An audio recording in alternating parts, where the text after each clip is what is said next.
లగచర్లకు చెందిన రైతు హీరియా నాయక్ను బేడీలతో సంగారెడ్డి ఆసుపత్రికి తీసుకువెళ్లడంపై ప్రభుత్వం చర్యలు తీసుకుంది. సంగారెడ్డి జైలర్ సంజీవరెడ్డిపై సస్పెన్షన్ వేటు పడింది. జైళ్ల శాఖ డీజీ సౌమ్య మిశ్రా సంగారెడ్డి జైలర్ సంజీవరెడ్డిని సస్పెండ్ చేశారు. రైతు హీరియా నాయక్ను బేడీలతో ఆసుపత్రికి తీసుకువెళ్లడంపై రేవంత్ సీఎం సీరియస్ అయ్యారు. విచారణకు ఆదేశించడంతో సంగారెడ్డి జైలుకు వెళ్లిన ఉన్నతాధికారులు దాదాపు 4 గంటల పాటు విచారించారు. ప్రభుత్వానికి నివేదిక అందించనున్నారు. అంతకుముందు ఉన్నతాధికారులపై సీరియస్ అయిన సీఎం రేవంత్ రెడ్డి ప్రజాప్రభుత్వం ఇలాంటి చర్యలు సహించదంటూ వార్నింగ్ కూడా ఇచ్చారు. లగచర్లకు చెందిన రైతు హీరియా నాయక్ను బేడీలతో సంగారెడ్డి ఆసుపత్రికి తీసుకువెళ్లడంపై ప్రభుత్వం చర్యలు తీసుకుంది. సంగారెడ్డి జైలర్ సంజీవరెడ్డిపై సస్పెన్షన్ వేటు పడింది.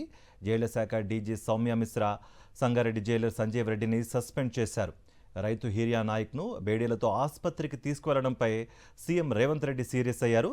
విచారణకు ఆదేశించడంతో సంగారెడ్డి జైలుకు వెళ్లిన ఉన్నతాధికారులు దాదాపు 4 గంటల పాటు విచారించారు. ప్రభుత్వానికి నివేదిక అందించనున్నారు.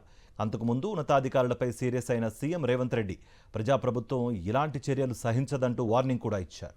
లగచర్లకు చెందిన రైతు హీరియా నాయక్ను బేడీలతో సంగారెడ్డి ఆసుపత్రికి తీసుకువెళ్లడంపై ప్రభుత్వం చర్యలు తీసుకుంది. సంగారెడ్డి జైలర్ సంజీవరెడ్డిపై సస్పెన్షన్ వేటు పడింది. జైళ్ల శాఖ డీజీ సౌమ్య మిశ్రా సంగారెడ్డి జైలర్ సంజీవరెడ్డిని సస్పెండ్ చేశారు. రైతు హీరియా నాయక్ను బేడీలతో ఆసుపత్రికి తీసుకువెళ్లడంపై సీఎం రేవంత్ రెడ్డి సీరియస్ అయ్యారు. విచారణకు ఆదేశించడంతో సంగారెడ్డి జైలుకు వెళ్లిన ఉన్నతాధికారులు దాదాపు 4 గంటల పాటు విచారించారు. ప్రభుత్వానికి నివేదిక అందించనున్నారు. అంతకుముందు ఉన్నతాధికారులపై సీరియస్ అయిన సీఎం రేవంత్ రెడ్డి ప్రజాప్రభుత్వం ఇలాంటి చర్యలు సహించదంటూ వార్నింగ్ ఇచ్చారు.